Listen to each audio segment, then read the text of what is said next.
Good evening, Hampstead. Today is January 23rd, 2024, and I'm calling the regular school board meeting to order at approximately 7:01 p.m. Ms. Melissa, would you mind taking the roll call? Sure. Jason Giard? Here. Erin Pellegrini? Here. David Smith? Here. Andy Cabarrus? Here. Carl Hubner? Here. Thank you. And Pinkerton Student Board Member Shannon Caffell? Here. And also seated at the board table is Superintendent of Schools Bob Thompson. And approaching the board table is CFO Jeff Dowd. Yeah. Last but not least, the honorary You're Jeff trying to be Dowd. subtle. All right. If we can all stand for the Pledge of Allegiance. And I'm hoping that Dr. Hubner can lead us. Pledge of allegiance to the flag of the United States of America and to the republic for which it stands, one nation, under God, indivisible, with liberty and justice for all. All right. Thank you all very much. Board members, in your packets, you've got 3 sets of meeting minutes.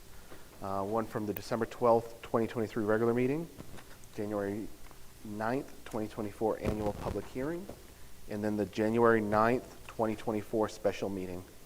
You can take a look at the minutes, and I'll look for a motion to accept, and any discussion is needed.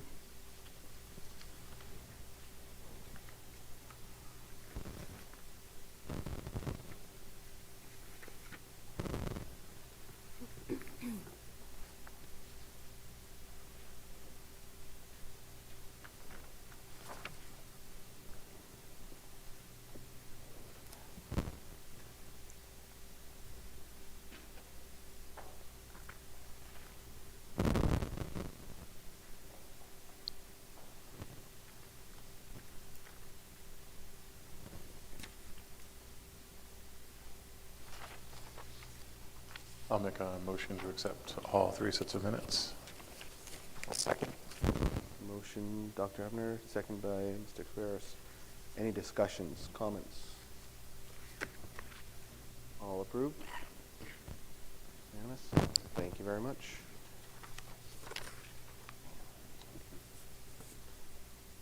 All right. Next, we're going to go to public comments. I believe we do have one person, Paul Caridio, if you'd like to come up to speak and just pronounce your name and your address.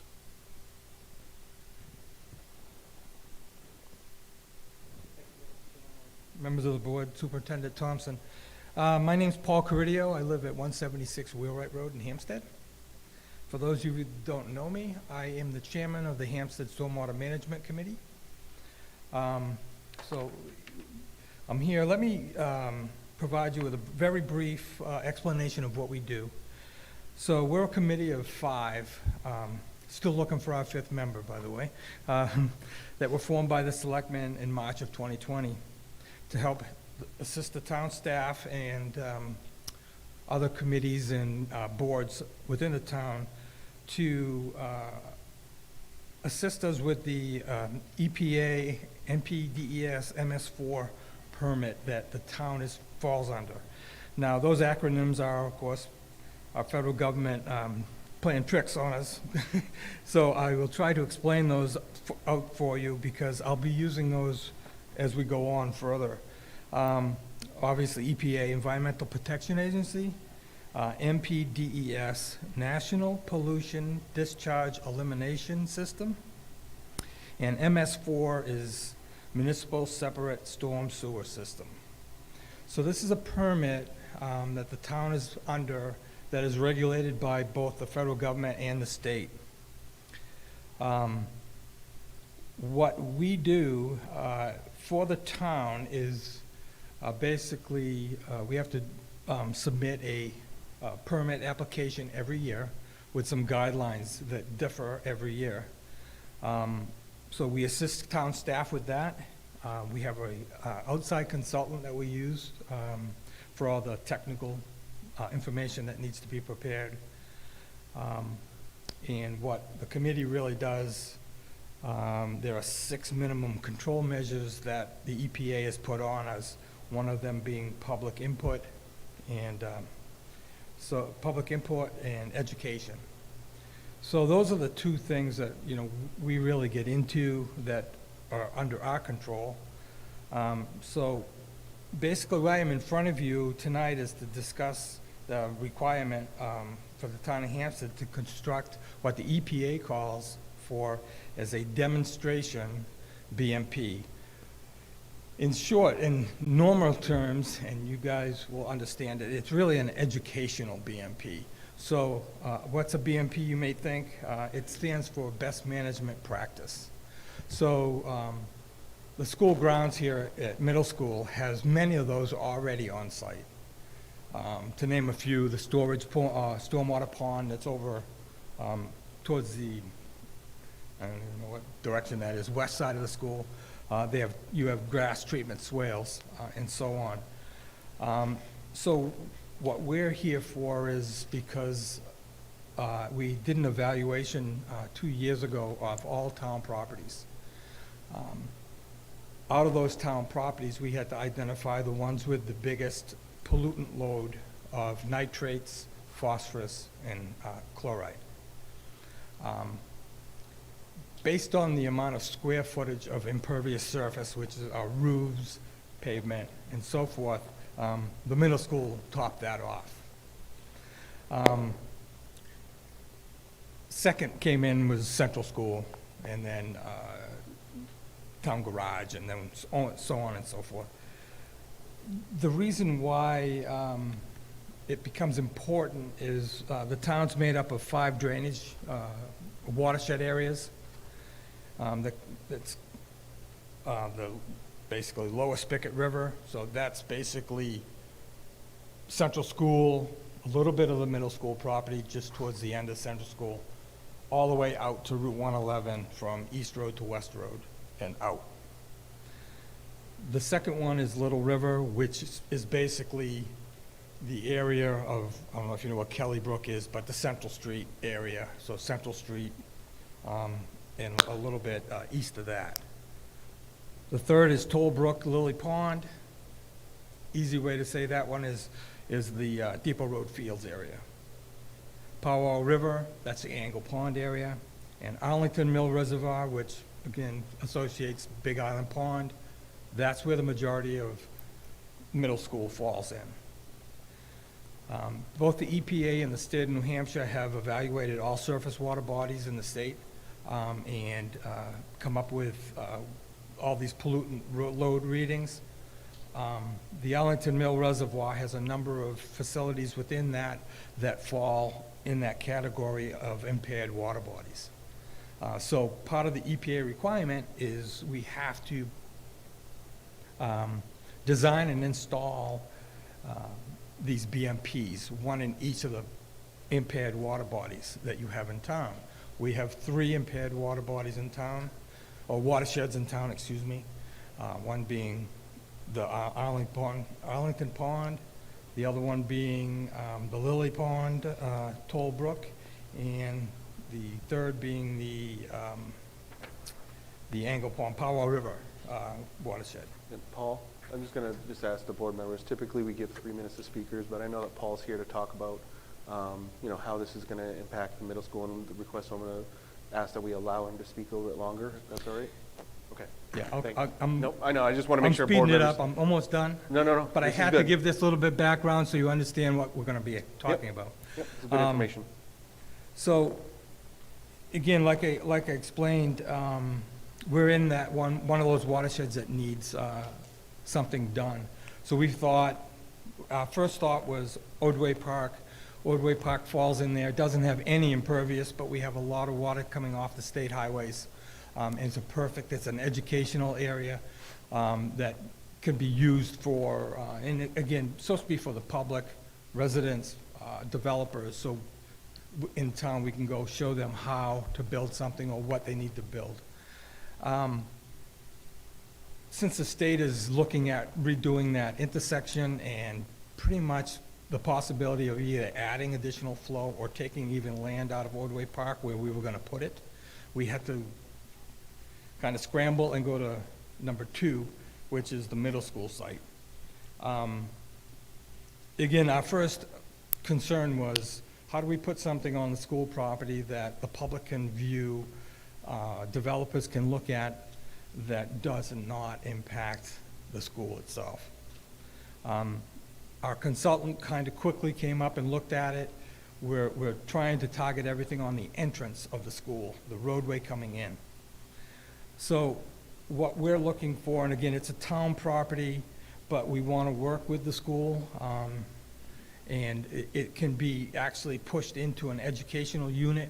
EPA has an educational unit for school-aged children as well. So when this pond, what we're looking at doing is probably going to be what we call a rain garden or a bioretention area.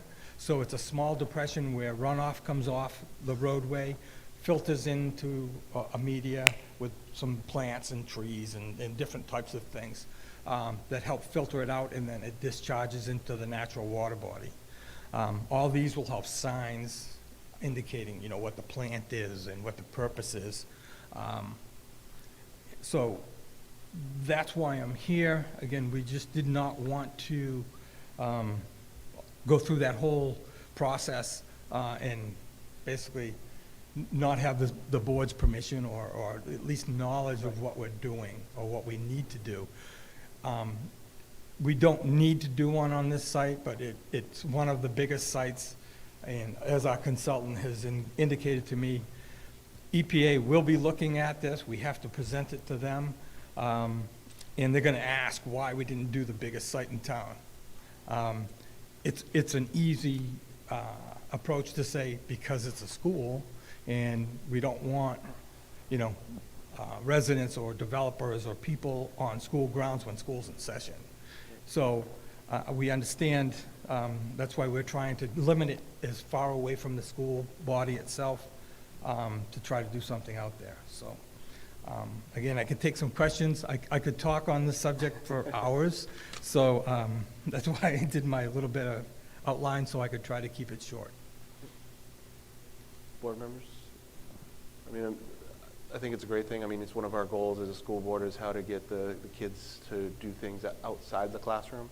I think that'd be great if the intent is to work with Superintendent Bob Thompson and with Jeff Mackey on what those plans look like, and then of course with Ms. Milbury on if we can incorporate or how do we incorporate any outside learning, for the students. It fits in great with that in a strategic plan of community outreach. There's a lot to this. So, I don't know, board members' thoughts? Yeah, I feel the same, and I think I love the idea of labeling the plants that you put in there and things like that, so the kids can have an opportunity to learn. And it's a good idea even to share with them why it's there and what the purpose of it is, so they understand that too. So I think it's a great idea. Yeah, and again, we as a committee are prepared to do that. Maybe even as it's going in, we could meet it, depending on when this is all going to take place here. The town has the funding for the design portion of it in this year's budget. So the design would be this year. Per the permit, it was supposed to be installed before June 30, but that's not happening. So only because of the other issue, and we got sidetracked on our other one. So with hopes, we could try to get it in. Obviously, we probably wouldn't do anything until the summer of next year. Okay. Because there's just no way to get it, because we don't have the funding to install it this year as well. Right. So, I think as long as we show progress, EPA's usually has been very good with the smaller towns. And again, everybody says, well, if you look at the regulation, MS4, storm sewers, well, we don't have storm sewers here. That's drainage pipe. We don't have sewers. EPA, when they came up to do our audit, that's their first question. So where are all your sewer manholes? We're all on septic. And they were like, what? Yeah. So, so I think, Paul, if you want to reach out to Superintendent Bob Thompson to coordinate and then go from there, I think that'd be perfect. great, I appreciate that. And we will, as coordination through, we'll be back in touch, give you some, timelines. Our consultant may have to be, well, not may, they will have to try to be here to do some field engineering, basically survey work. Yep. evaluation during school, but we'll definitely make sure we arrange with whoever we need to get that done, Awesome. Great. okay? Yeah, thanks for coming Thank you tonight. very much. you. Thank you. All right. So that concludes our public comments, and thank you again, Paul, for coming and talking. At this point, we're going to move to a public hearing on a donation for the HMS lacrosse program. This is a public hearing. This is per policy KCD. So we're going to open the public hearing on this donation at 7:17 on January 23rd, 2024. We're going to open the floor to any questions or comments from the public. All right. I don't see any speakers coming to the podium. So at this point, I'm going to close the public hearing on the donation and state the time is 7:17 p.m. I do believe, though, Melissa, we do need to take a vote to approve this, correct? Is that per policy? Right. So I'll be looking for a motion to accept a very generous and appreciated donation from the Hampstead Civic Club for $5,000 for the HMS lacrosse program that we are looking to start this year. So moved.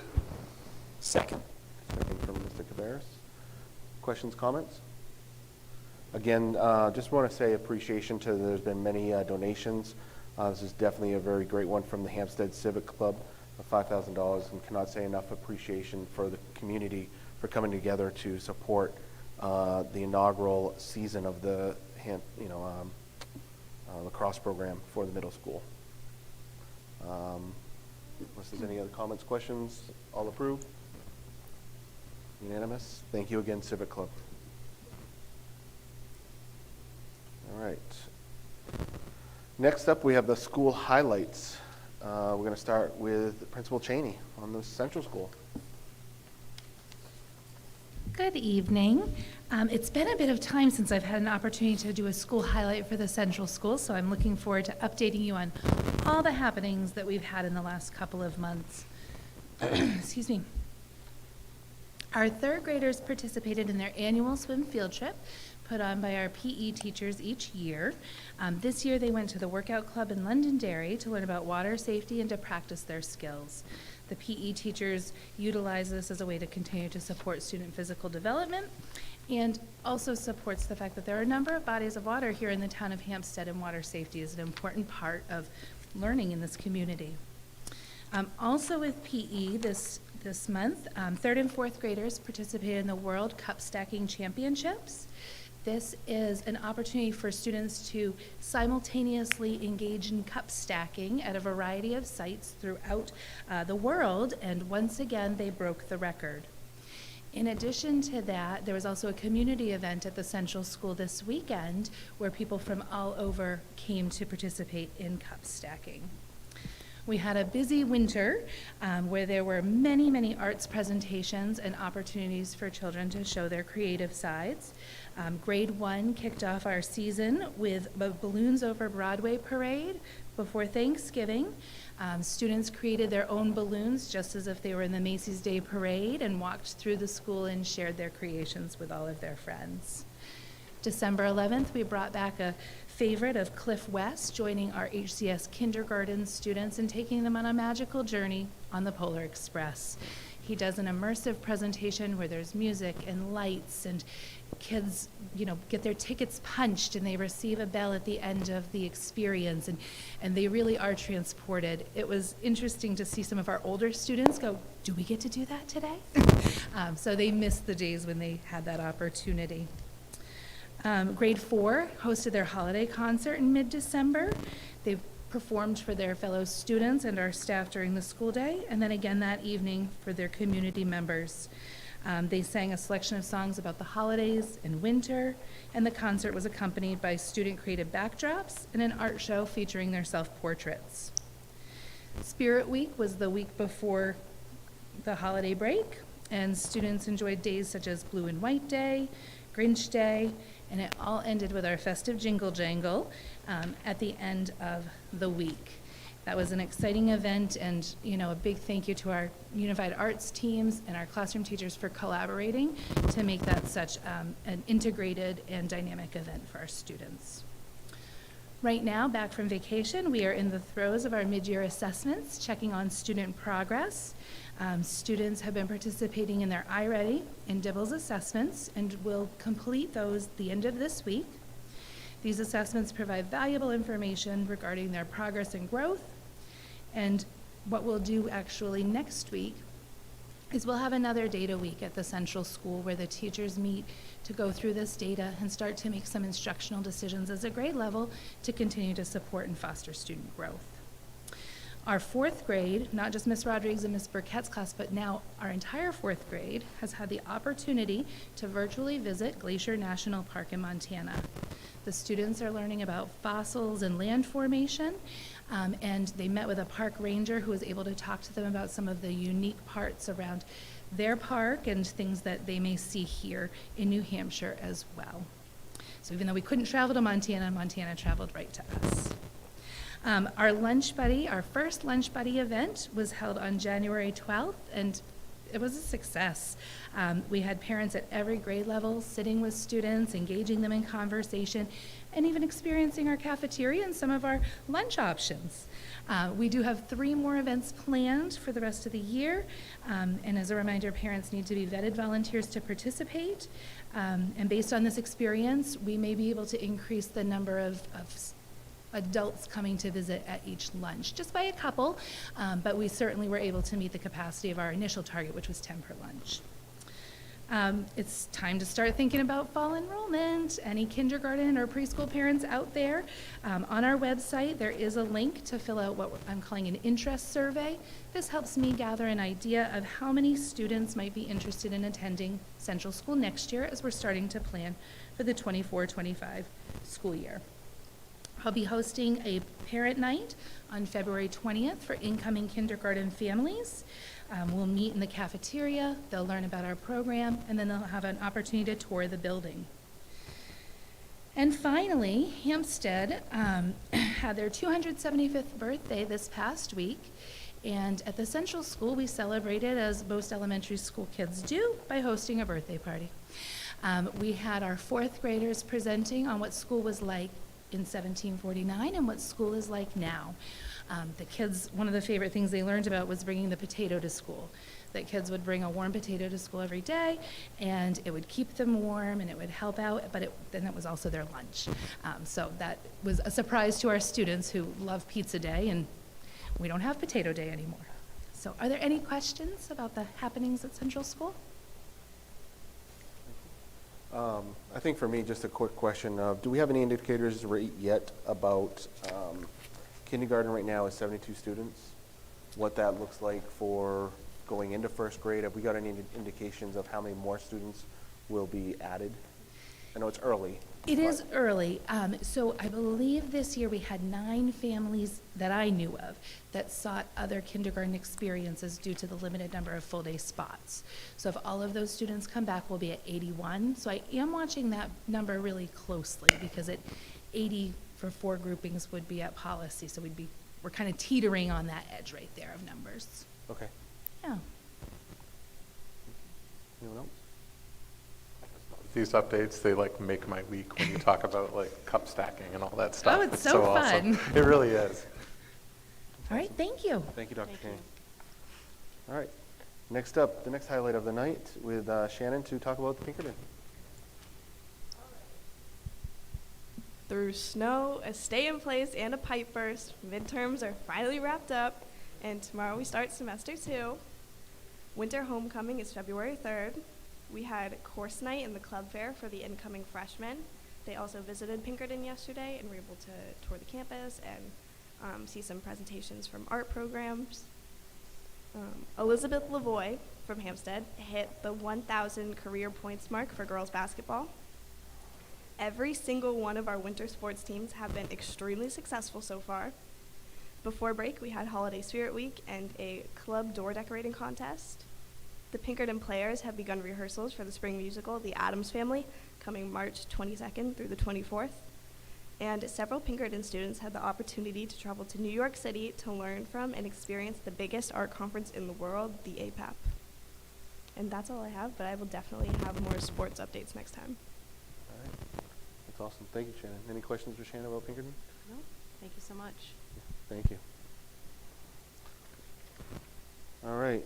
We're going to move on to the current business, and we're going to turn this over to Superintendent Thompson to talk about the strategic plan's mid-year deliverables.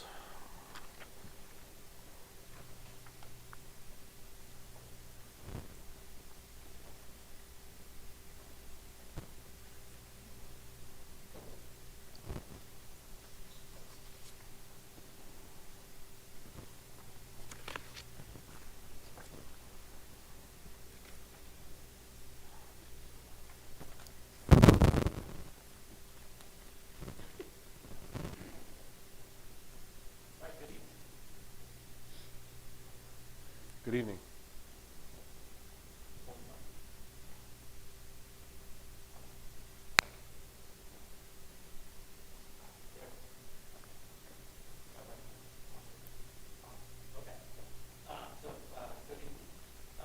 Pleasure of kicking off our presentation this evening to discuss the Hampstead School District Strategic Plan Mid-Year Deliverable Report Out. So essentially, we are in year 2 of a 3-year strategic plan. And in the process of developing this plan, we made the decision to add annual deliverables. And really what this would do is it keeps this strategic plan alive, it keeps it a living document, and it also builds in some accountability measures for us as a school district to make sure that we are continuously focusing on the values of our school and also the priorities. And so this mid-year check-in is a new concept, and really it's because last year we had a presentation at the beginning of the year.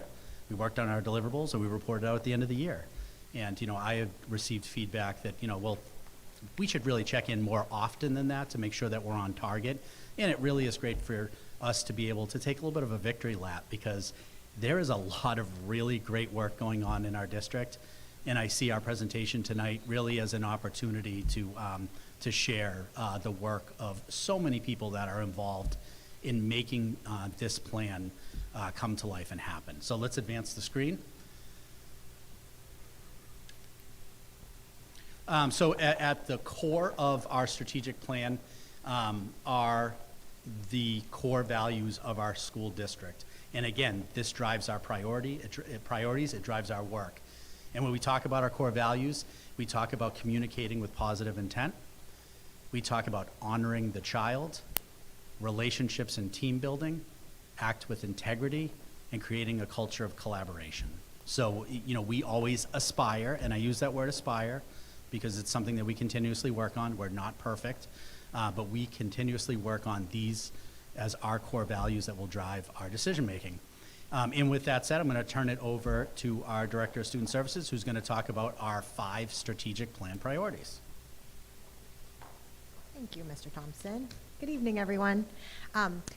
Today, I'm just going to review or remind everybody of our 5 strategic plan priorities, and the reason for that is the basis of our deliverables today are anchored in these, and so when we're going over them, they're going to be connected to each of these priorities. So the first priority is to ensure that we're empowering students to become expert learners who have the confidence to advocate for themselves and take responsibility for their learning.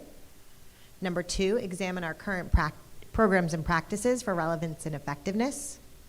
3, foster a positive school culture that honors the emotional well-being of all students and staff. Number 4, improve communication for staff and community stakeholders. And the last one, number 5, design learning environments to match our educational philosophies. And now I'm going to introduce Dr. Cheney, who is going to start with priority 1. Great, thank you.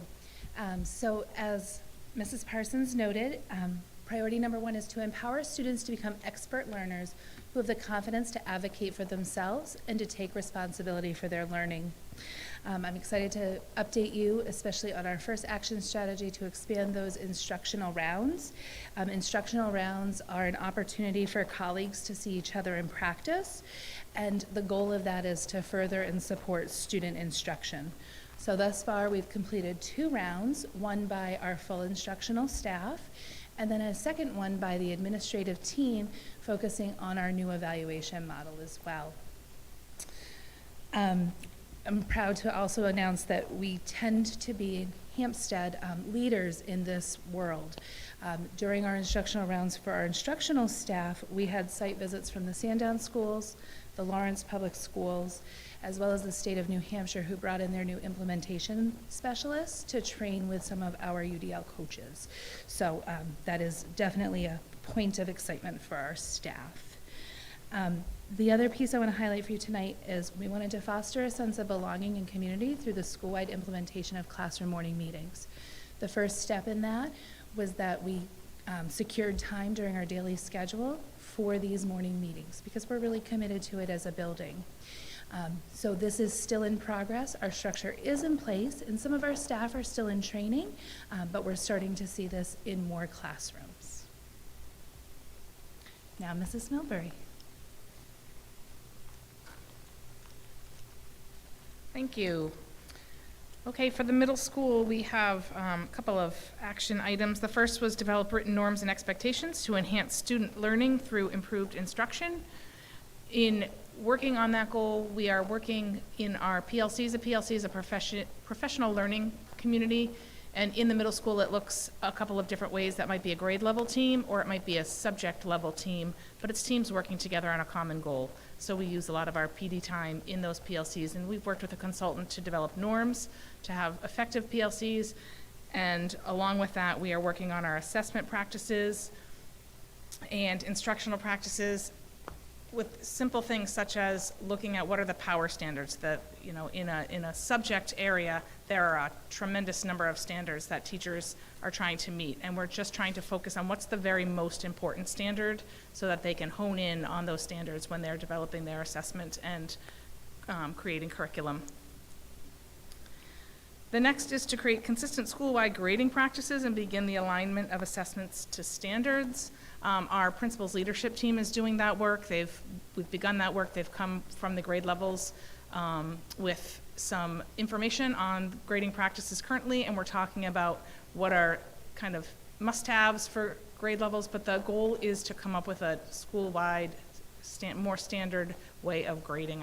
It's a little bit all over the place right now. Parents can get confused by it because one teacher might grade a little bit differently or count things differently than another teacher. So we're really trying to look at what's important when we're grading and how can we be uniform across the school so that it's not creating any kind of confusion for our families. And then lastly, empower students to take ownership of their learning through goal setting, reflection, and fostering a growth mindset. We're using our advisory time to do some goal setting sessions. The beginning of the school year was a great one just to kind of come up with what are your school year goals. And then we're using taking the iReady assessment again as what's your goal. You've taken the iReady in the fall. What's your goal for your iReady score in January? And just really working with students on thinking about what they want their goal to be and how they can achieve it. We'll stay here for priority 2, and that's examine current programs and practices for relevance and effectiveness. And Nicole Tomaselli is going to start. Hi, good evening. So under practice, examine current programs and practices for relevance, you'll see at both schools an agenda item, an action item to do curriculum reviews. So I've been meeting with our science curriculum team at the middle school and at the central school, as well as our ventures program teachers, to begin this program of this curriculum review process, where we're looking at not just the materials we purchased, but also the instructional overview and our approaches and methodologies. We decided earlier in the year to push math off the math pilot for one more year, but I wanted to also mention that the math committee has met several times, and we're going to start doing some site visits to explore other math avenues for instruction. We have created a new scope and sequence document for science that will lay out for families. It'll be visible on the website by the spring. And it's going to lay out all of the different units. The NGSS science standards have a spiraling aspect to them. So when families look at it, they'll see how that spiral unfolds from kindergarten through grade 8. And be able to kind of place what season each unit will be taught in. We've also redesigned the curriculum template that families can view, and it will include a new category called Habits of Mind. These are the soft skills, but really the gritty skills of collaboration, communication, critical thinking, resilience. There's 25 of them we're picking from each unit, which ones we think we'll really hone in on. And Habits of Mind is a practice that Pinkerton also uses, so this is a great step in aligning our instructional methodologies to their vision. I'm going to skip that next one. I'm going to talk about that when we talk about Central School, which is the evaluation model, and I'm going to have Mrs. Milbury come back up to talk about flex groupings. So our last is identify and align existing academic resources to support and refine the implementation of MTSS. That's been a major focus of ours this year, and our biggest area of work is through weekly data meetings, where we're really working as a team to dive into the data and to make decisions about what kids need for interventions based on that information and based on that data. So it might be iReady data, it might be some assessment that they took in a class, it might be report card data, but just any kind of data, and where are we putting kids for interventions, what do they need, or extensions, because they need that enrichment. But we're really using those data teams to make those decisions, and teams are working really hard to be very mindful. I'm going to introduce Dr. Cheney. That's okay. So at Central School, in terms of examining current programs and practices, the curriculum review is exciting at Central School because we recently purchased ELA curriculum for both buildings. But we found that the Wonders curriculum has beautiful overlap in its nonfiction approach to teaching reading with our science units. So I just wanted to mention that the elementary science curriculum is not going to change nearly as drastically as the middle school curriculum will, but the tie-in between Wonders and what they're doing in ELA and reading and writing and science is going to overlap beautifully, and we're going to rearrange some of our science units to make sure it flows. Regarding the educator evaluation model, this is a project we started last year. It was on our action items for last year, and we weren't able to complete it. It's quite the undertaking to redesign your evaluation model. So we're in a great place this year. We have new forms, evaluation forms that we've created. We have the pilot underway. We did offer it to all of the teachers early in the fall, and an overwhelming number of our tenured teachers said, please sign me up for the pilot. And I think that speaks volumes to the efficiency of it versus our current model. There is a link on this slideshow that gives you a little bit more detail of our current model, which is Danielson model, versus the new pilot and what the efficiencies will be, as well as the areas of focus. We have decided, in collaboration with a team of teachers on the evaluation model, to look very closely at classroom environment, relationships, instructional practices, and professional responsibilities. These domains are similar to Danielson, but the sub-bullets within them really mirror those core values that are mentioned at the beginning of this presentation, to really get at the heart of what do we value instructionally in Hampstead. We've also been able to weave in many of the tenets of UDL, so that we have inclusivity, backwards design, accessibility, engagement, and reflection and goal setting throughout the model. And now I'll have Dr. Cheney come up and speak about data groups. Thank you. The third action strategy for HCS on this was to identify and align existing academic resources to support and refine the implementation of our MTSS system. So 2 of those progress benchmarks that we've met are engaging in data weeks and starting the WIN groups, the what I need groups, similar to what they're calling the flex groups up here at the middle school. We utilize those data weeks at 3 points during the year. We're about to engage in our second to look at grade level data, to look at our strengths and our opportunities, and then to develop action plans for groups of students to really target what their individual needs are. And some of those groups are bigger for students who might be above or on grade level, and some of those groups may be smaller for students who need targeted instruction in certain areas. It has been a challenge for our first 8 weeks. We did our first WIN group session up until the holiday break, but I'm confident that our team has given some wonderful feedback for us to continue to move forward and to continue to develop this model this year. Additionally, we've also been able to purchase some resources for staff to utilize in these WIN groups to provide that targeted intervention. I will also talk about the Central School priority number 3, to foster a positive school culture that honors the emotional well-being of staff and students.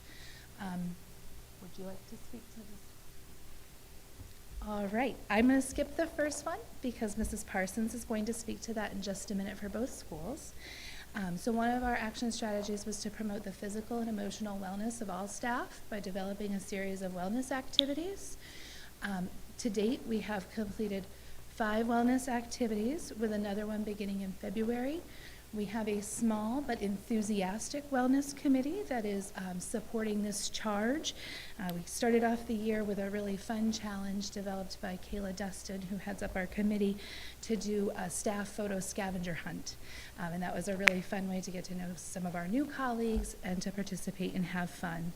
But additionally, we've done things like flipping meetings, so that way teachers can participate asynchronously with and have additional time. We've had a cheer cart available, and then we've also been walking the talk with our restorative circles and integrating those into some staff meetings when possible, to focus on staff well-being as well. And then finally, develop opportunities for student leadership, including monthly themed school-wide meetings. This year, our monthly meetings have focused on skills such as friendship, respect, taking care of ourselves, and we were able to have a student-led assembly for the 275th anniversary. Mr. Morris, our town historian, was able to join us, and Mrs. Rodriguez and Mrs. Wise-Carver took on the lion's share of that planning, along with Mr. Schmidt, to really bring history to life for our students. And now, Ms. Milbury.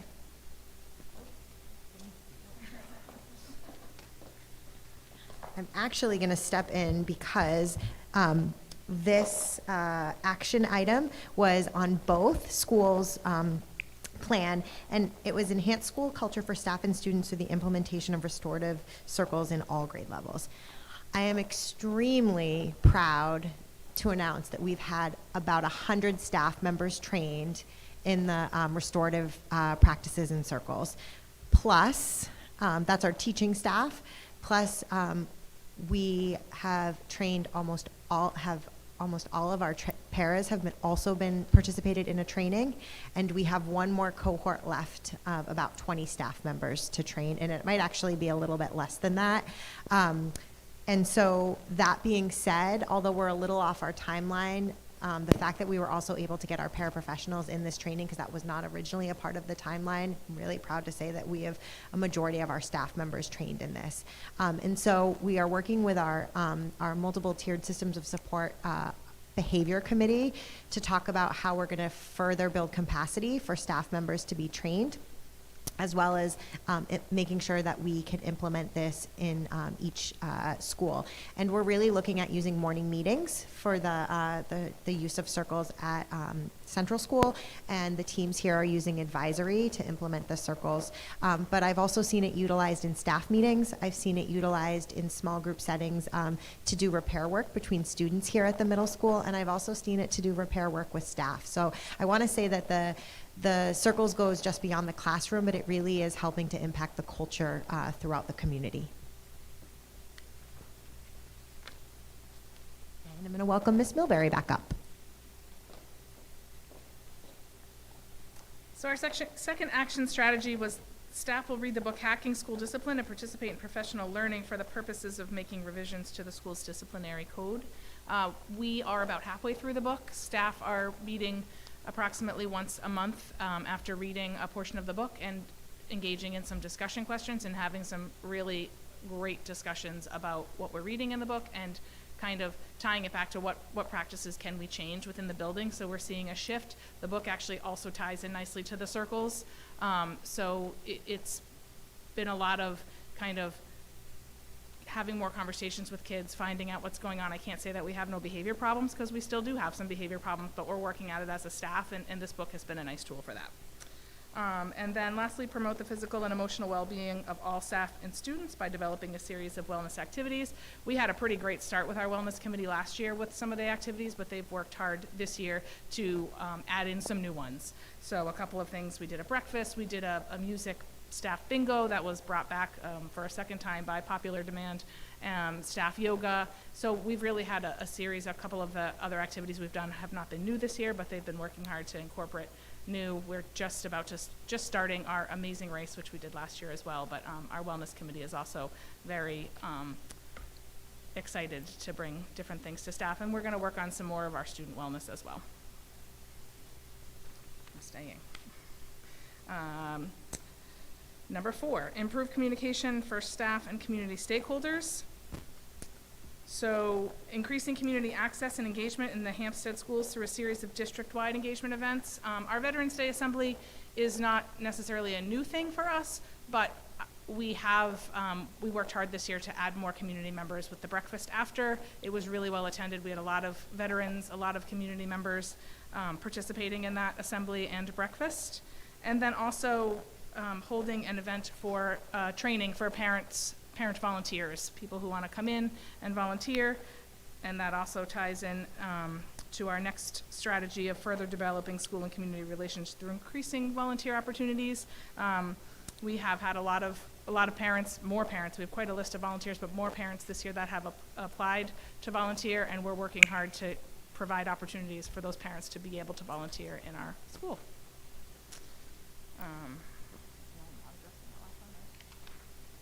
Dr. Cheney. All right. We also shared the action strategy of increasing community access and engagement in the Hampstead schools through a series of district-wide engagement events. And our new ESOL teacher, Nicole Ponte, hosted a Title I and ESOL Parent Night this fall. This was an opportunity for families to come and learn about literacy activities, learn about some of the resources that we have available at school, and enjoy their students. I was able to stay for a little while, and we were, making crafts and building with clay and just having opportunities to foster that conversation between families, which is a foundation for literacy. And planning is underway for a spring literacy event. We are moving forward with another One School, One Book this year, and we have Mrs. Cameron spearheading that spring event, so stay tuned for more. We talked about the redesign of the Hampstead Central School Lunch Buddies program, and as I said, it was a huge success. This fall, I worked closely with our safety team as well as our principal's leadership team to really conceptualize how we can do this safely for our students while still bringing in parents and engaging them during their children's school day. During the event, the parents that attended overwhelmingly sent back some positive feedback. They're excited to volunteer again should there be another opportunity. And many of the kids were like, how does my mom get involved? And so following the first Lunch Buddies event, we had a major uptick in our volunteer applications. And so I'm looking forward to welcoming some folks who haven't been in our schools yet to participate in this program. All right, and priority 5, design learning environments to match our educational philosophies. One thing that was important to us this year was to develop programming to provide students greater access to STEAM activities. These are science, technology, engineering, arts, and math activities. And so we brought in a guest speaker. Our new technology teacher, Mrs. McLaughlin, partnered with Nick Maiello, who is an engineer and works with a company that develops clean energy, as well as he's developed a talking car. So he came to school and talked to kids about the coding and the science and the interests that went along with that. As I mentioned earlier, grade 4 experienced a virtual field trip with the Glacier National Park regarding the science concepts. They could see it in practice. It's not just a textbook anymore. It's really happening out in the real world. And finally, to date, our technology teacher has worked on coding opportunities through technology class for all of our students. District-wide participation in Hampstead's 275th birthday celebration. As I mentioned, we hosted a full school assembly last week, including a visit from the town historian. The grade 2 community unit and our field day will continue this celebration with mentions and additions of this special anniversary in our town's history. And finally, Hampstead School District will develop a comprehensive 5-year capital improvement facility maintenance plan. That has been completed, check. Mr. Mackey brought that to the board and presented that a couple of months ago, as well as presenting to the Community Capital Improvement Committee. Now, Mrs. Milbury.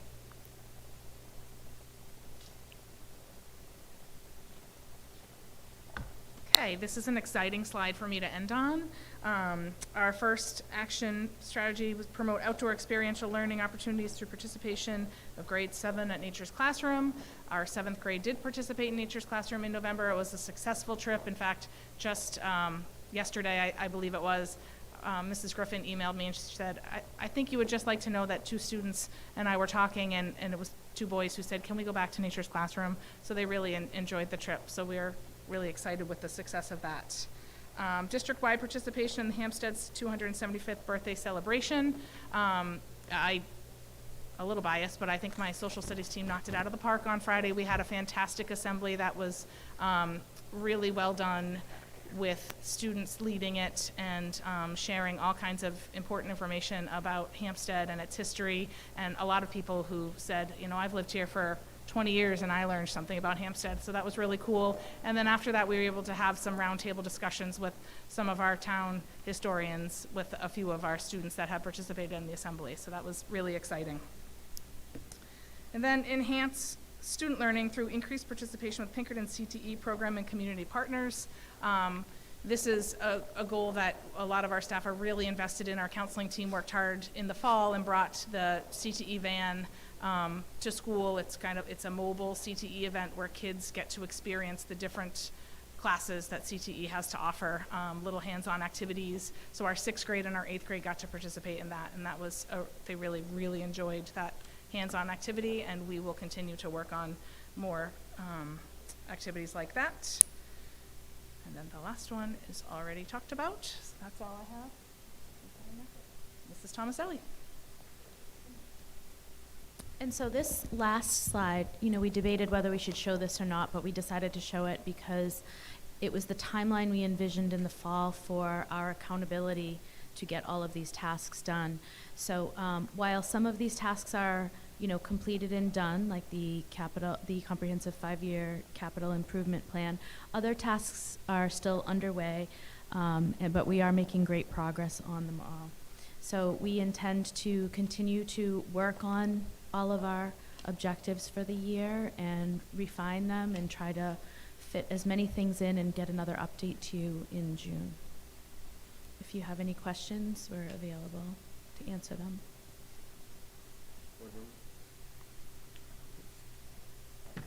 There's a lot covered. Questions?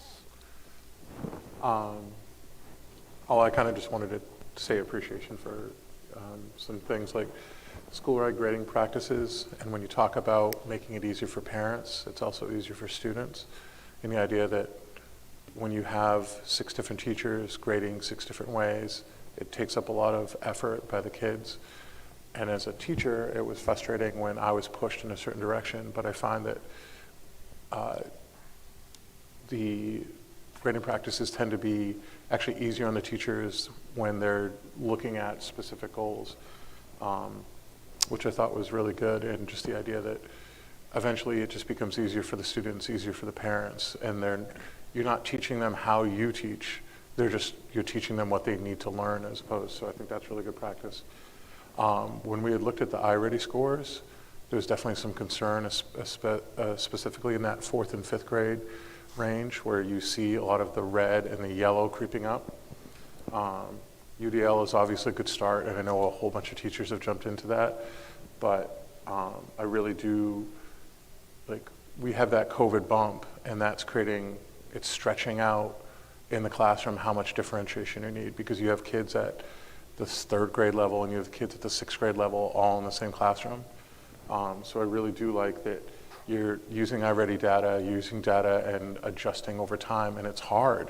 And I really do appreciate the teachers for all the effort they're putting in.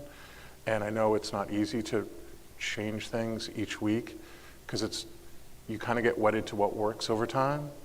And it's worked for a lot of times, but these are different times. And, you know, it takes a long time to build up a really good MTSS and RTI system, but it is super highly effective. So that's great. I really like the advisory goals and the kids setting those goals. It also helps the teacher to get input from the kid, because a kid might think, I'm only going to get this little progress, and that tells you a lot.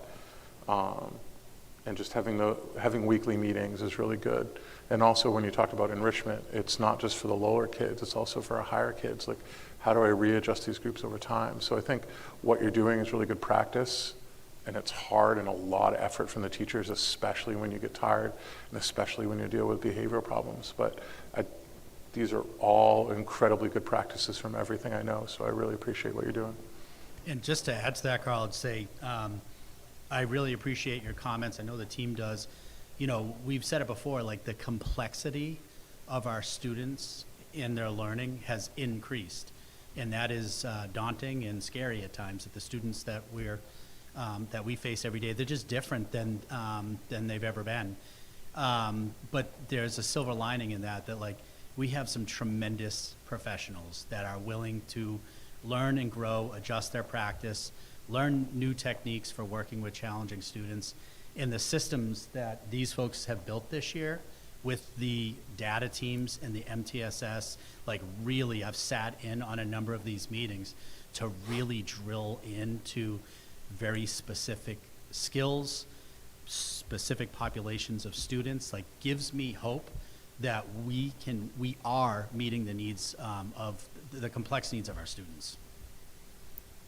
I think it's definitely hard for the teachers to look at it. You feel like a failure if they're not moving along too, but you have to think like you want the students to think, which it's not a failure, it's just a learning experience and how to grow. And I really appreciate the teachers doing that and putting the effort into this program. So.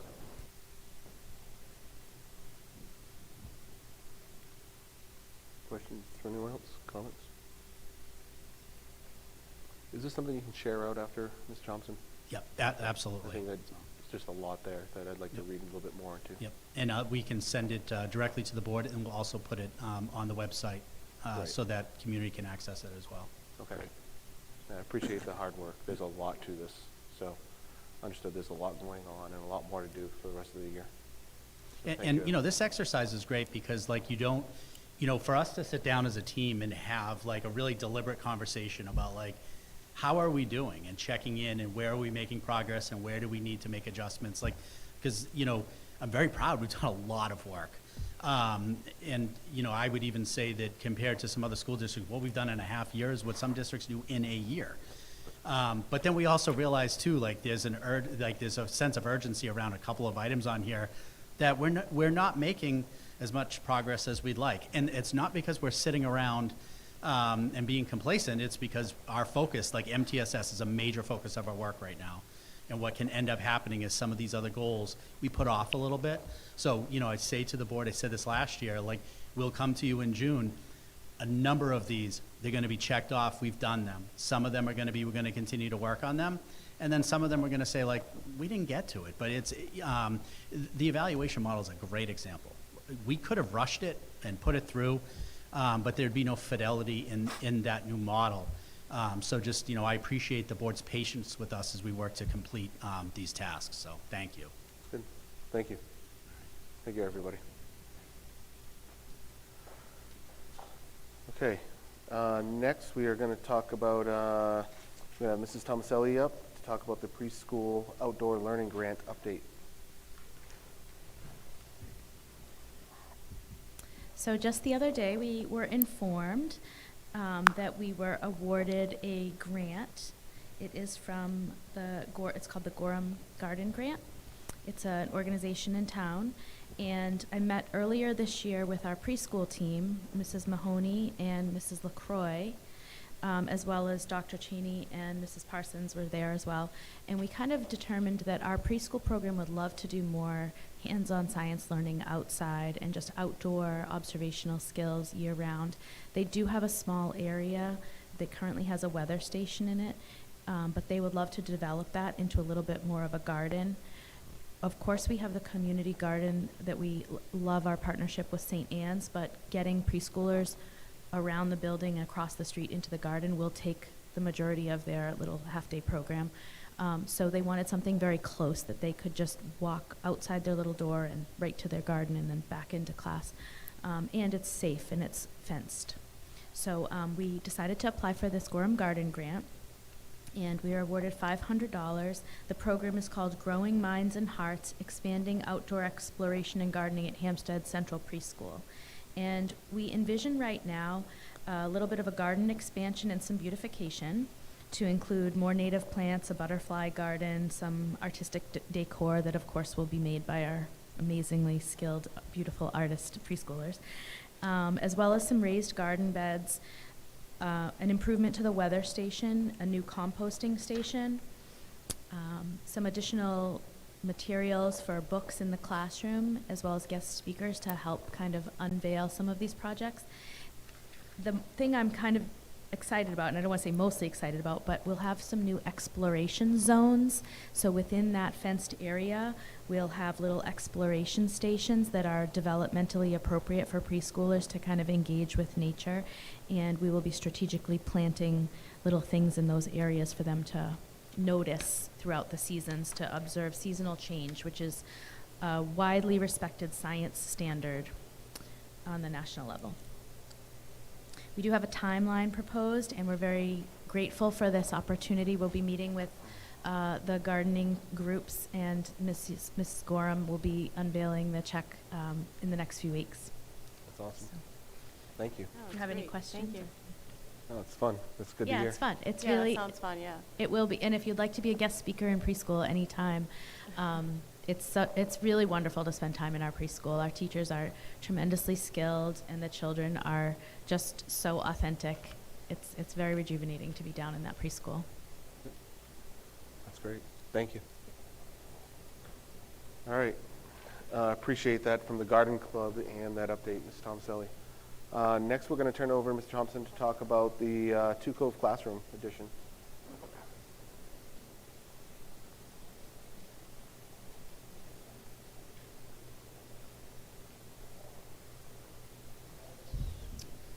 All right, this one is worth a trip up to the podium as opposed to sitting at the table.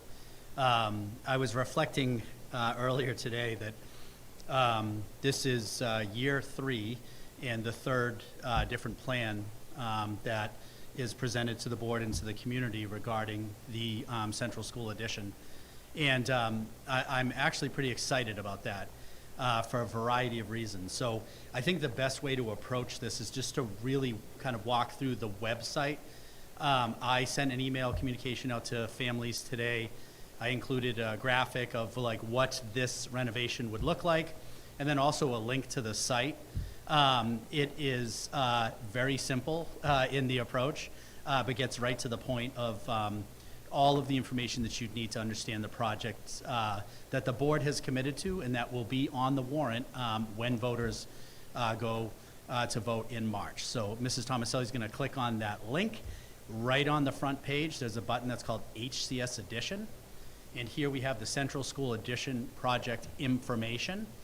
And if you could, Mrs. Tomaselli, if you could click on About the Project. So the project that we are proposing is what we have called the Cove Classroom project. This would add 2 additional classrooms of approximately 900 square feet to the Central School that would be located in what we call the Cove area. This would be in between the 1940s building and the 1960s wing.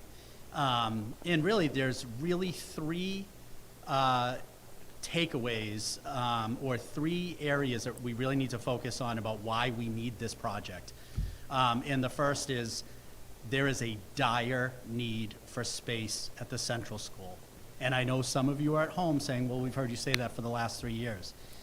The increase in enrollment that we are seeing at the central school, and this trend is happening across the state of New Hampshire in terms of elementary school enrollment, is significant.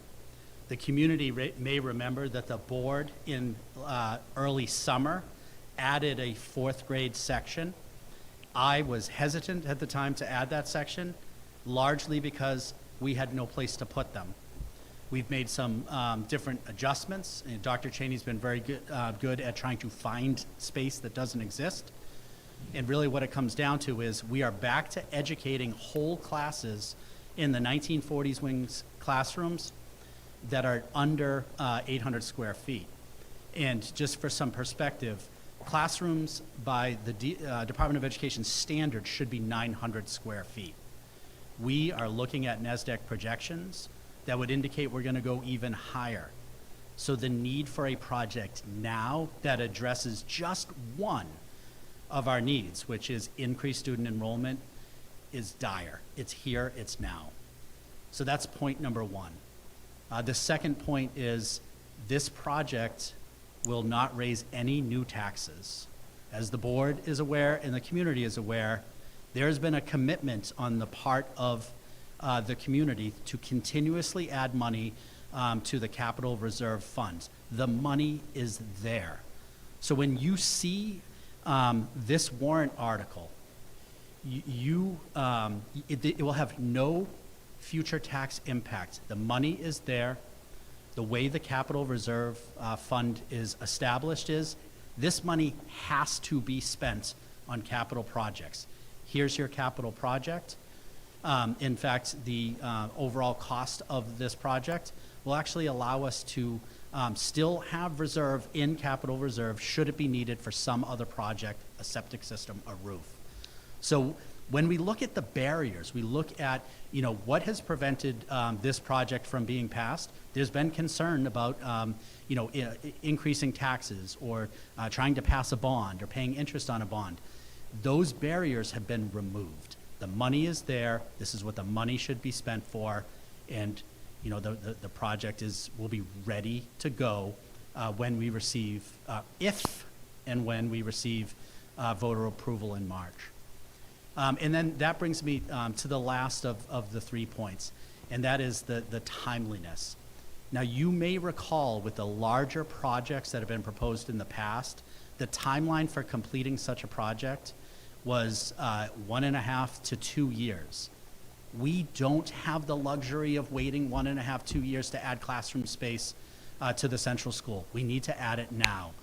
And we have commitments by our project manager, by our contractor, that should this pass in March, we would be able to begin that construction project as early as May. We will complete that project in the fall. Right now, the timeline is October. We will be able to utilize this classroom space for the needs we know of next year. We're not talking about 2 years down the road. We're talking about a project that is simple in its design, easy to execute on, and can be built in a short amount of time. So, I would urge the community to take the time to go to the website. We will put out additional information between now and the time people vote. But really, educate yourself, have conversations with myself, with Dr. Cheney, others involved in the project, so you really can understand why this one is different. So while I'm standing up here and saying, hey, third time's a charm, third time is a charm. This, I'm confident. The need is there, the money is there, the time to execute is now. With that, I will open it up to questions from the board or anything that I did not elaborate on that you'd like more information on.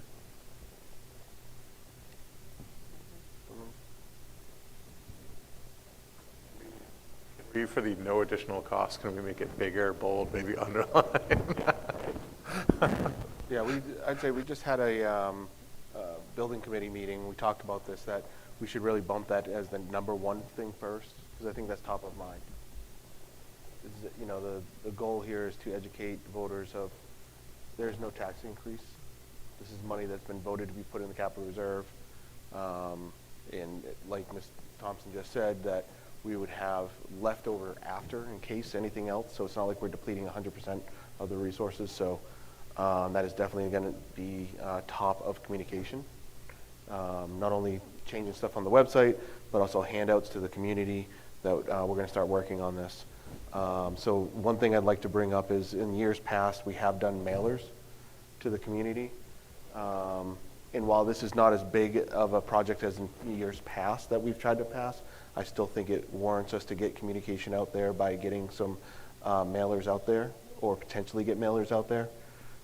So what I'd like to do is I'd like to put a motion to allocate up to $2,500 for a mailer to be sent to the homes of Hampstead to educate them on what is this project, the cost, the benefits, et cetera.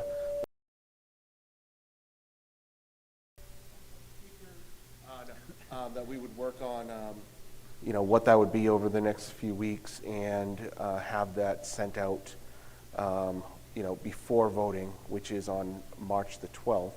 So we've got some.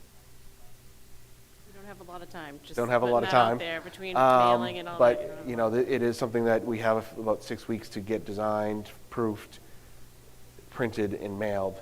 So at least I'd like to put it out there, a motion, again, and I'll make the motion again, but, and we have discussions, but long motion. So the motion is to allocate up to $2,500 for a mail-in flyer to the community to educate on the Cove classroom.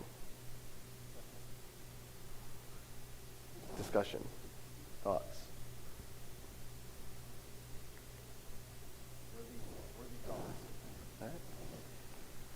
All right. If there's nothing else, all approved? All right. Motion passed. So there'll be some work coming up in the next few weeks. I definitely appreciate a lot of good input at the building committee, also Mr. Thompson, that you led with the different members of the community in their inputs of ways to get the message out there, with the key thing to Dr. Hubner's point of the tagline. This is not increasing taxes. This is already allocated, funded for. Exactly, and I know, Mr. Dowd, do you want to add to the commentary around the project cost? So in terms of the project cost, we've got it on the ballot for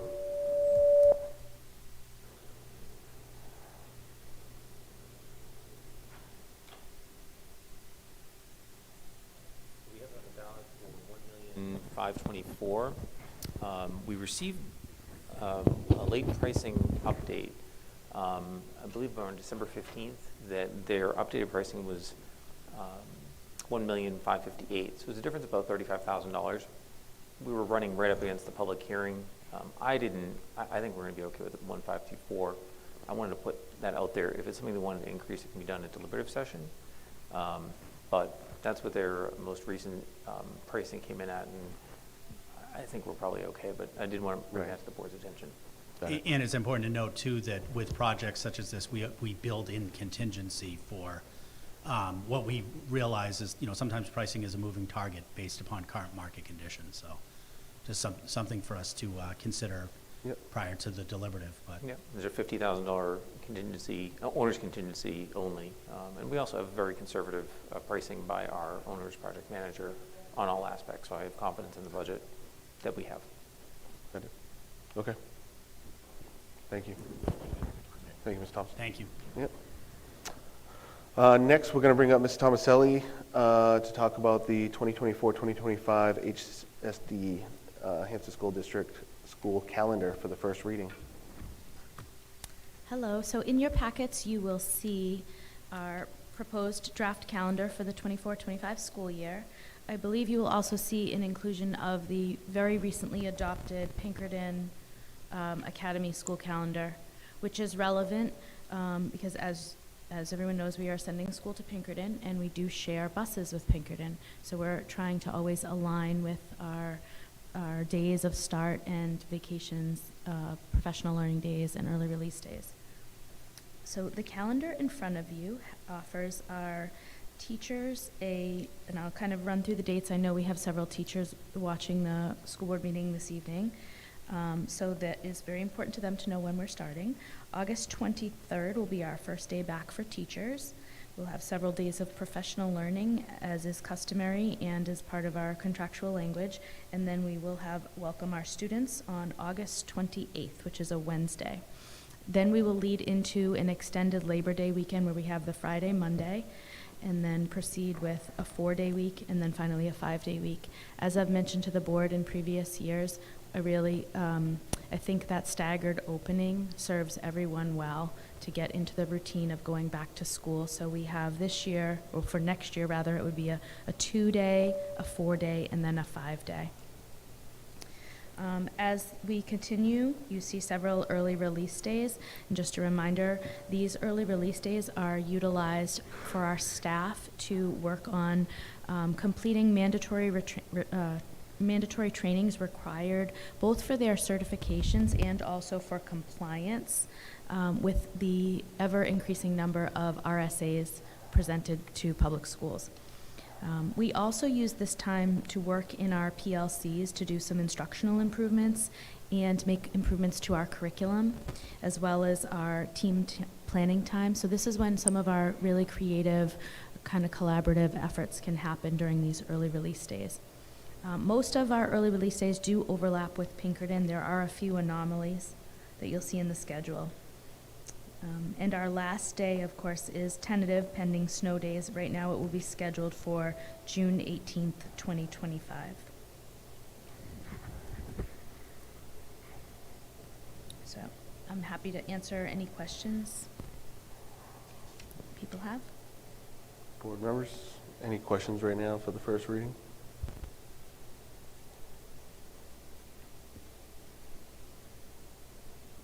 All right, I'll make a motion to move this to second reading. Second, Mr. Giard, any discussions, questions now? All right, all approved to move to second reading? Thank you. And I do just have to make a correction from my previous gardening grant comment. I think I misspoke and called it the Gorham Gardening Club. It is the Hampstead Gardening Club, but the Gorham Grant. So I'm sorry for that. But Thank you.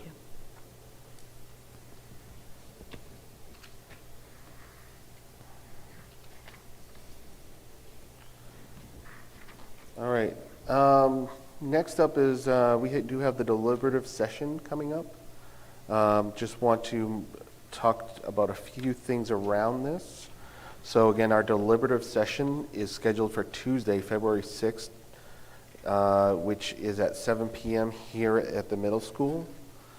We do have a snow date, which would be February 7th, the following day, which is a Wednesday. At that deliberative session is the time to, again, communicate what is up for warrant and have discussion, and at that point is where town members can come and talk and modify as needed, or just general discussion and questions. So again, that is on Tuesday, February 6th, 2024 for deliberative session 1. Just a few other dates around this, just to again make note. This Wednesday, tomorrow, January 24th, is the first day of filing periods for candidates. And then the last day of filing for candidates is Friday, February 2nd. Noted. Thank you. Again, deliberative session 1 is on Tuesday, February 6th. And then Tuesday, March 12th, here at the middle school is when there's district voting, which is session 2 at the middle school. Again, 8 a.m. to 8 p.m. for voting for a number of things like candidates. So that's what we have coming up in the coming 6 or so weeks. Unless there's any questions or comments from anybody on that, we'll go to the next item. All right. Next one, sticking with me, Pinkerton Sending Schools School Board Chairs Meeting Update. So last Wednesday, which would have been somewhere around the 17th of January, I was lucky enough to attend I would call it a first ever sending school chair meeting with a number of members of Pinkerton, where the sending schools chairs were able to bring up and discuss items that were top of mind. It went on for about an hour and a half to 2 hours. And the highlights, there was definitely a lot talked about. But really what this is intended for, the main purpose was there were sending schools have requested contract changes. And a lot of the time Pinkerton has said, we're trying to keep the contracts as close as possible, but it's really difficult to do that when you have 6 sending towns. So they gave this as an opportunity to say, what are the top things that are right now top of mind from the sending schools? I would say we definitely didn't get through everything that probably some of the sending towns wanted to, but at least this was our kickoff, our inaugural time to do this. So the 3 things that I took from it that I'd say would impact us is Pinkerton, the trustees are going to meet and talk about creating a curriculum committee that will be made up of the sending towns, and there'll be more discussion on what that means. They do already meet with our curriculum directors currently, but this would be extended to more board members and or just, I'd say, more of what's top of mind that we want to achieve to get better results in Pinkerton, but also how to drive that back to the sending schools to align their curriculums better and, get better feedback from Pinkerton about what we can change here, but also, just that better, I say, communication. Some of the sending schools, like Hampstead and I believe it was Chester, I forget the other school, had commented that there's some really good dialogue already happening with the curriculum directors. Other schools, chairs had commented they didn't know enough, so they're going to go back and talk to their curriculum directors and their superintendents about the communication that's there. But long story short is we should be hearing, I would say as early as next week, we have our winter meeting at Pinkerton, any output from the trustees about what that curriculum committee would look like. They're going to propose probably 2 to 3 times a year where all sending schools can attend, so you can hear each other and what their feedback is. So more to come on that. The next one is Pinkerton did agree that this is a good session and that we'll look at scheduling this once a year with the board chairs to bring up anything for discussions that is top of mind and collaborate across all the sending schools. So that was also, I think, a good output of that. They are talking about having the entire board of trustees at this going forward. This time it was Dr. I always mess it up, Navius, and then it was one other member, the vice president of the board, and Dr. Powers. But this would extend to a few other board members of the trustees. So more to come on that one also, what that looks like. The last one actually does impact us a little bit. So for board members there's only, I think, 2 of us that was here when we agreed to the last terms of Pinkerton. But we essentially, all sending schools sign a 20-year contract, but every 5 years you have the option to opt out if you were going to go to another school system, et cetera.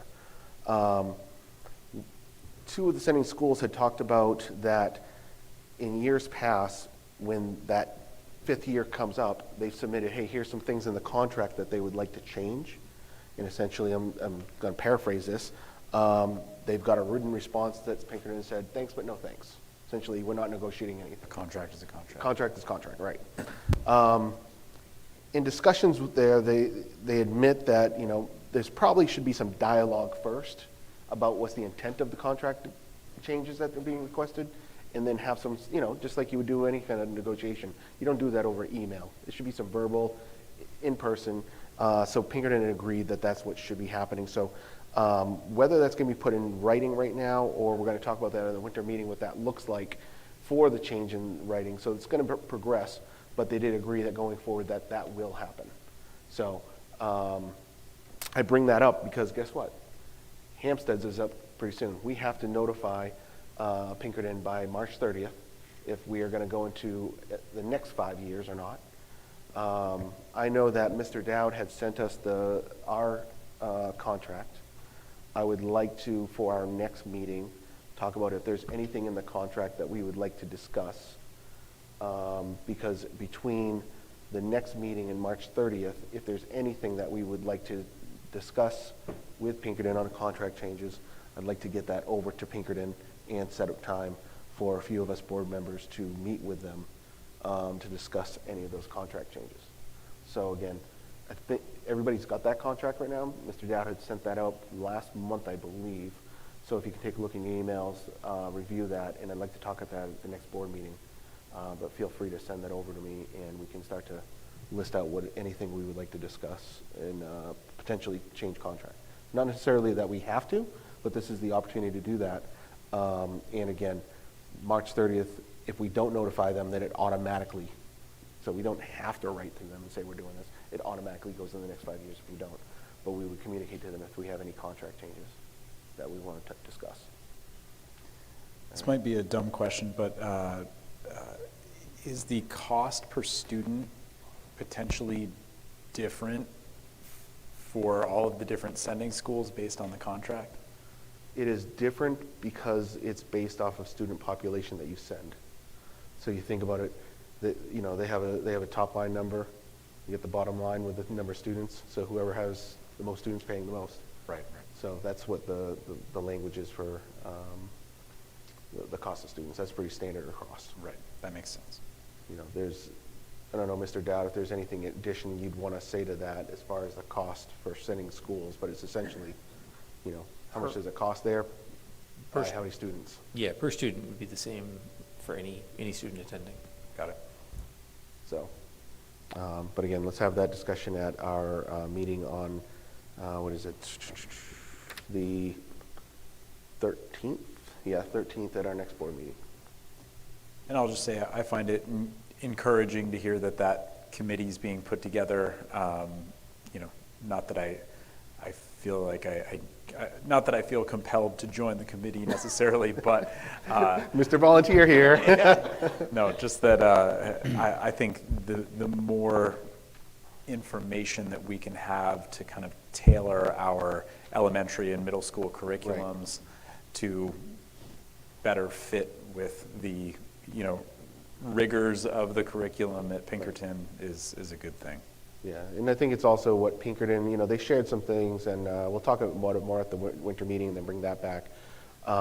There's different things that they are changing their curriculum about what they're teaching. And I forget exactly what it was, and I'll mess this up a little bit, but they used to have a one-year curriculum for I forget which math it was, but when they found out that how the state tests, there was only like 3 questions. So like, why are we teaching a full year if it's 3 questions? So now it's a 6-month, and they're interested in more statistics, I think it is. Realigning priorities. Yeah. My son's just finished geometry, is going into statistics. That's what it is. It's Yeah. geometry. I can speak to it if you want the Yeah, details. please. So geometry has longstanding been a sophomore class in high That's what it schools is. all across the country. However, when you look at SAS really only evaluates 2 to 3, maybe tops 5 questions on geometry, and it's not really an applied math in the workforce. And so Pinkerton made the shift 2 years ago to instruct students on statistical analysis. Instead of saving that for half the year with like Algebra 2 and stats, they've moved to a full year of data and statistical analysis. Right.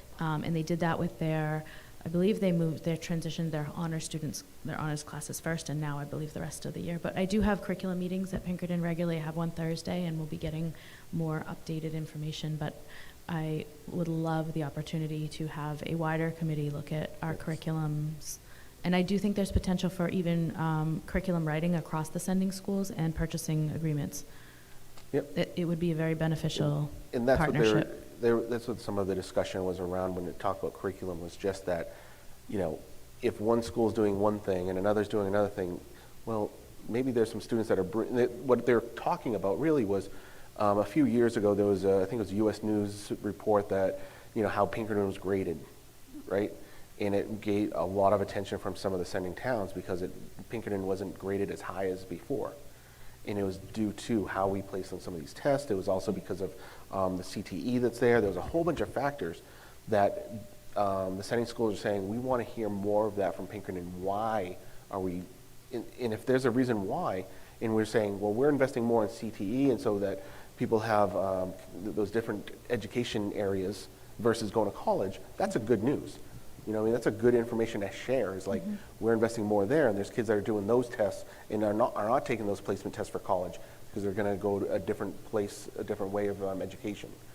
So there's just a lot more that this discussion. So it was really good to have about the curriculum, and we expect that there will be something coming out sooner than later, possibly starting next year. So that's what came from it. Thank you. And I will just say, leave with what Mr. Cabarrus was saying, which was, it's encouraging because this is before my time in this school district in Pinkerton, but they were talking about past regimes at Pinkerton. You go back a dozen years ago, dozen and a half years ago, there was very much a, don't touch us, don't look at us, we're Pinkerton, you know, and there was a very much like, just give us your money, give us your students, we'll take care of them. And now it's very much, they're being more transparent, more open, inclusive, and a lot more dialogue than ever than before. To, you know, they know that there has to be that true partnership, and that's what Dr. Navius and Mr. Powers and Mike, I forget Mike's, or Mark, I forget Mark's last name, who's the VP there, but had said is there's more of this happening, and it's going to continue. So there's just building on that momentum. So it was definitely encouraging, and it was good discussions. Unless there's any questions, that's the update for now. We will be meeting next week for the winter sending school meeting. Anybody can go with me if they'd like, as usual. They serve a nice dinner, have some really good displays and discussions, so welcome to attend with me. All right, next, policies first reading. We do have 4 policies for first reading. I'll just give a quick overview of each, and we can definitely go in as needed. The first policy, BEDH, public participation at board meetings. This is about the new statute that now requires school boards to provide no less than 30-minute public meeting opportunity at each of its meetings. Previously, while most school boards included public comment periods in their meetings, it was not required. The law leaves boards with choices about how the public comment period is administered. Overview of this one is we've been doing this. This is nothing new for us. You know, we typically don't have many public speakers, but when we do, we give them the 3 minutes, and we usually do it at the beginning, and we're going to continue that practice. We allow up to 30 minutes. We can always go over 30 minutes if we feel as a board, but this one is just making sure that all sending towns do, or all towns do. Unless there's any comments on this right now. Second policy is GADA, G-A-D-A, employment references and verification. This is a required policy that's not on the books. It's a sample policy, fulfills the requirement of every Student Succeeds Act, aka ESSA, which reauthorized and amended the Elementary and Secondary Act, EC, for intention to decrease the risk that persons who have engaged in sexual misconduct while employed at one school are able to obtain employment at another school without the second school ever learning of the prior misconduct.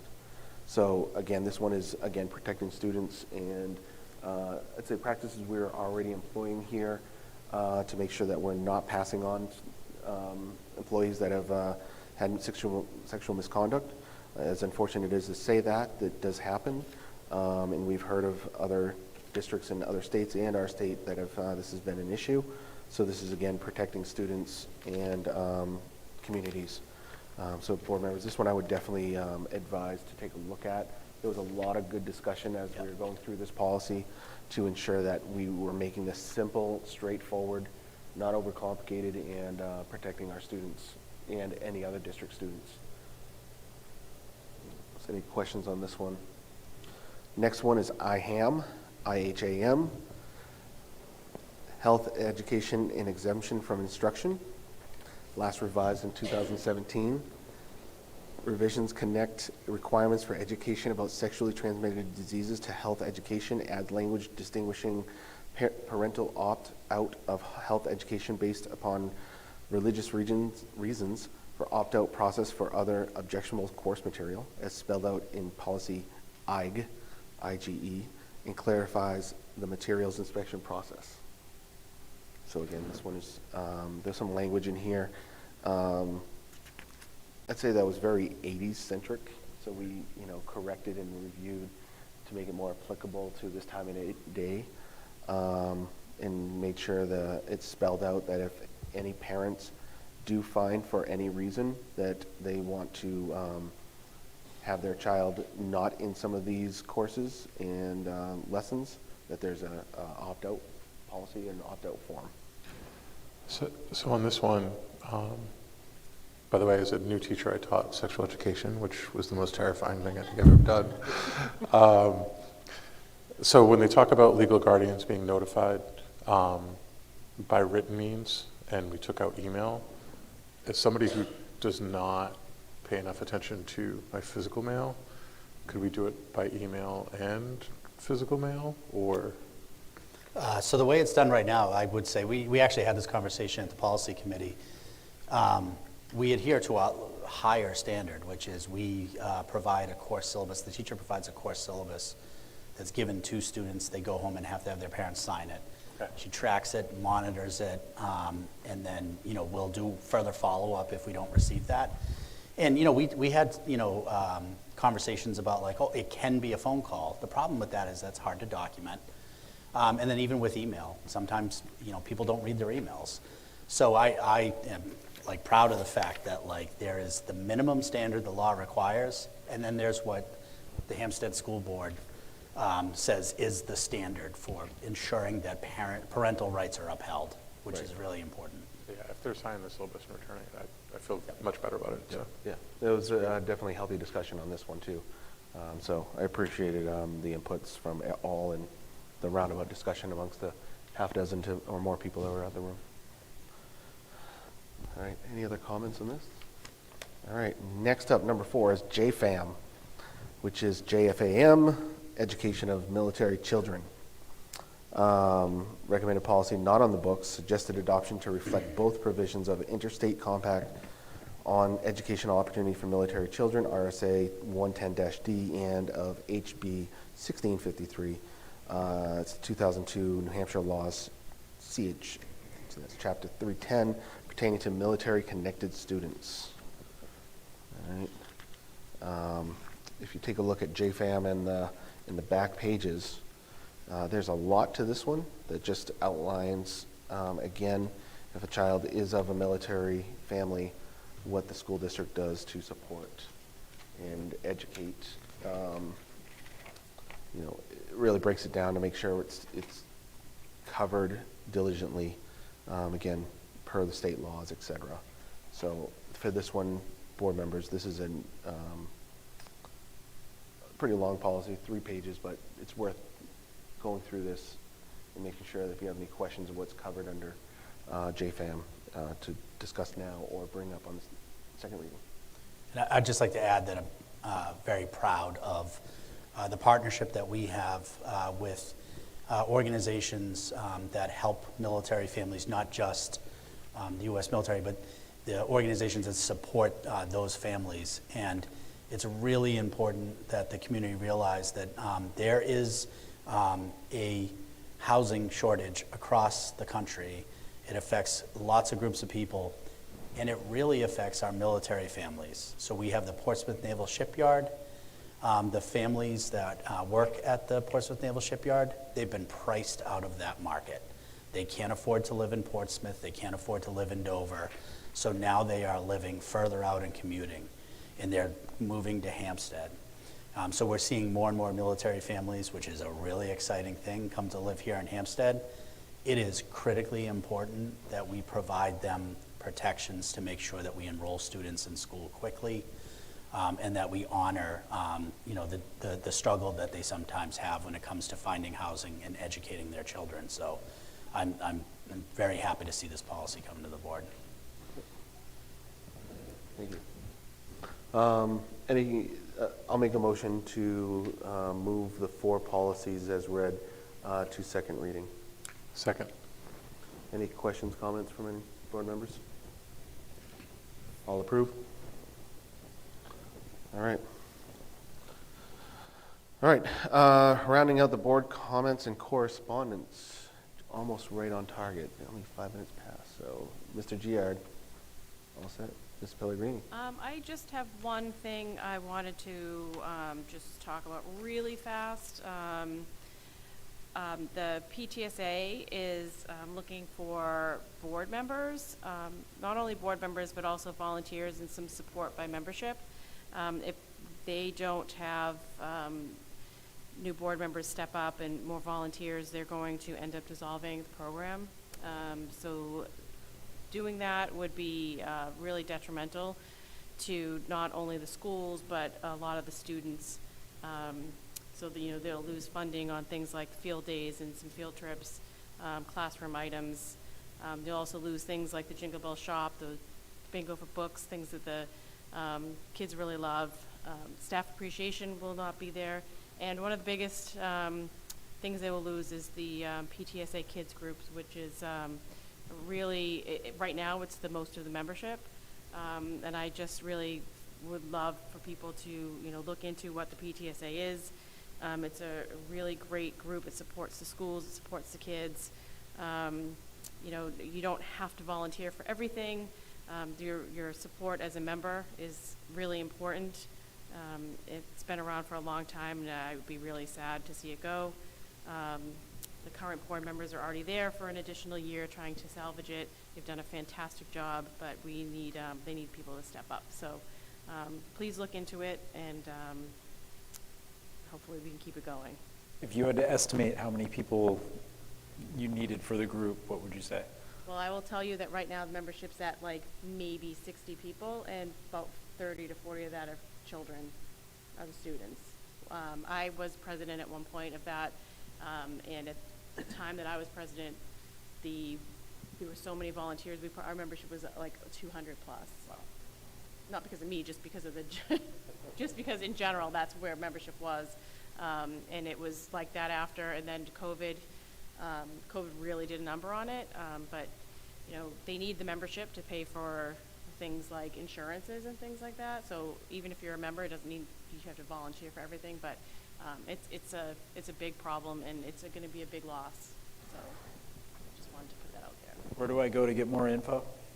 You can go to, you can email president@hampsteadptsa.org. You can sign me up now, but I'll still look it up. Maybe Mr. Giard is contemplating. I saw him starting to write something, so. Well, I have tons of notes from when I did it, but. Yeah, nice. All right, I'm going to go to you next. I'm good. All right. Dr. Hubner? I got to go to the 275th anniversary celebration at the middle school, along with Chairman Smith, and it was awesome. As a history nerd, I loved it. Kids did such a great job. I thought one of the cool things was when they came up, they grabbed their lapels when they talked, and it was such a small thing, but as a history nerd, I was so proud of them. I also got to see my aunt in one of the pictures from Hampstead High School, where she was a graduate of there, which was pretty cool. So, yeah, it was a really proud moment because my family's been in Hampstead a long time, so it was pretty cool. Very cool. No, it's awesome. I've got a few things just to, talk about the building committee today. I just talk about volunteers in the community. It's just really great to see people that are stepping up, hopefully for PTSA members here or others. But in the building committee, there's some members that have been showing up repeatedly, religiously, and giving us good input there. I did attend the civic meet and greet at the library. Wanted to say thank you to the town library for hosting that. It was definitely good to see other community members that volunteer, from the Board of Selectmen to the Budget Committee to Civic Club to the Garden Club to, you name it, everybody was there. And there was a lot of members coming to ask about school, asking about the community, asking for information. So it's really good to see.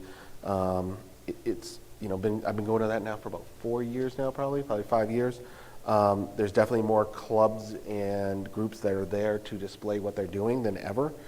They've grown into like 3 rooms now. So it was really good, and I appreciated the community members that did show up and ask the questions. Wanted to say thank you to everybody involved. Today is a big voting day.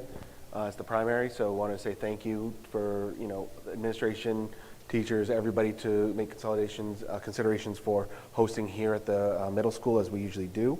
So definitely a big appreciation. Thank you, Mr. Mackey, Mr. Dowd, Mr. Thompson, and everybody, Ms. Mulberry, for helping out with that.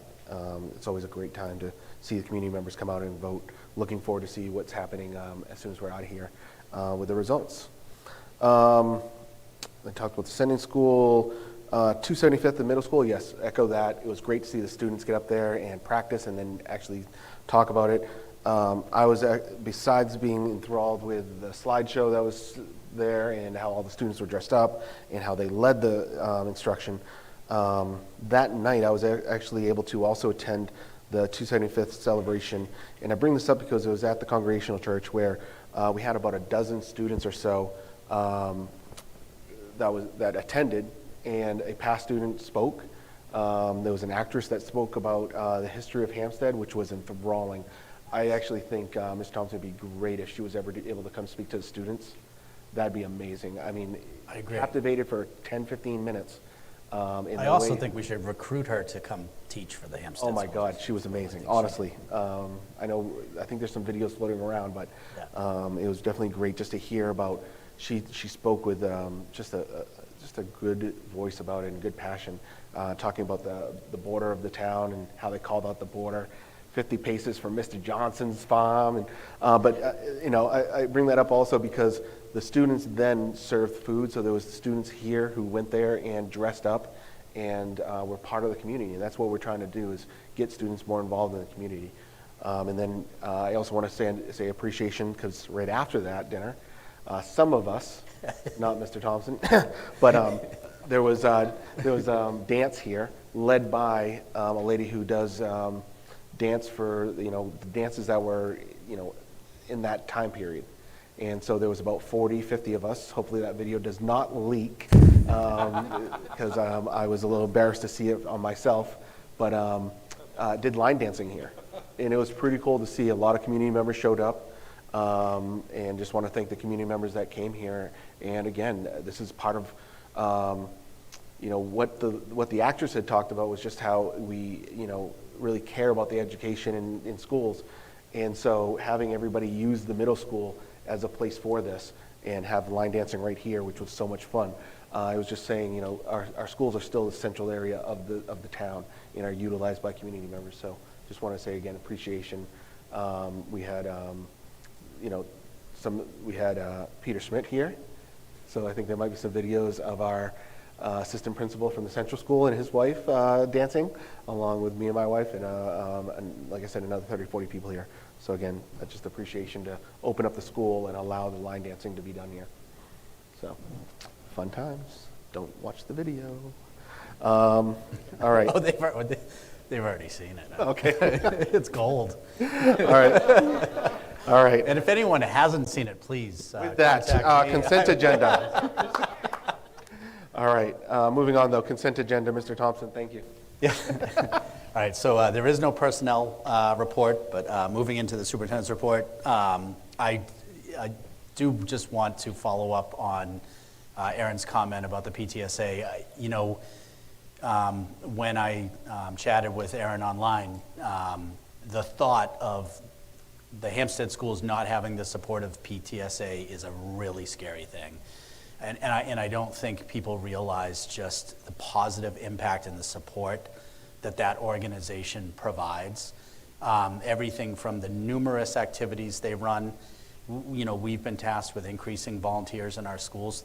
PTSA has a volunteer coordinator that helps us get that done.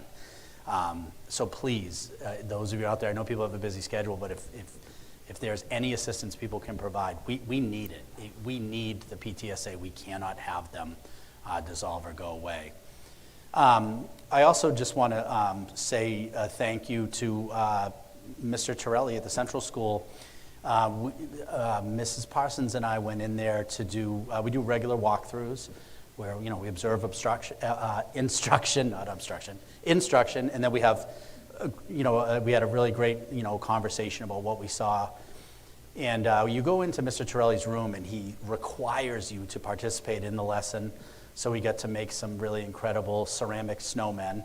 That's not a one class and done project. You have to, cook it in the kiln, and we came back. So I appreciate his, getting us involved in the lesson, and just a really amazing experience, I think, is noteworthy. The 275th, I think everything has been said. It was just an amazing day all across the board. The presentations at both schools, student-led, the work that our teachers and our administrators have done.